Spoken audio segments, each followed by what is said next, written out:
জ্বলছে সুন্দরবনের কিছু অংশ। দ্বিতীয় দফায় আগুন লেগেছে 22-এর ছিলা এলাকায়, যেখানে পৌঁছাতে পারছে না ফায়ার সার্ভিস। তবে প্রায় 33 ঘন্টা পর নিয়ন্ত্রণে এসেছে কলমতেজি ফরেস্ট টহল ফাঁড়ি এলাকার আগুন।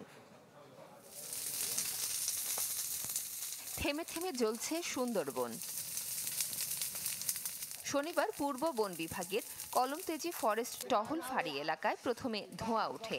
খবর পেয়ে ঘটনাস্থলে যান বনকর্মীরা, কিন্তু পানি সংকটে বেগ পেতে হয় আগুন নেভানোর কাজে।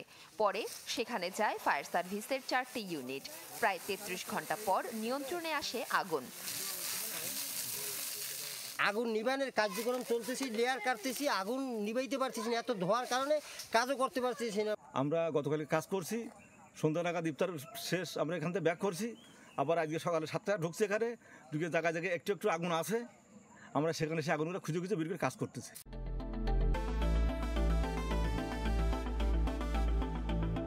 কিন্তু রবিবার সকালে আরেকটি পয়েন্ট 22-এর ছিলা এলাকায় আগুন লাগে। সেখানে ফায়ার সার্ভিস পৌঁছাতে না পারলেও নিয়ন্ত্রণে কাজ করে বন বিভাগ ও এলাকাবাসী।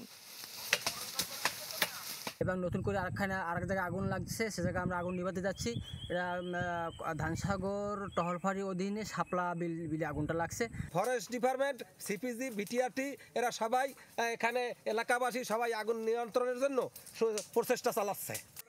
সুন্দরবনে বারবার আগুন লাগার পেছনে অবৈধ অনুপ্রবেশ আর জনসচেতনতার অভাবকেই মূল কারণ হিসেবে দেখছেন বন কর্মকর্তারা।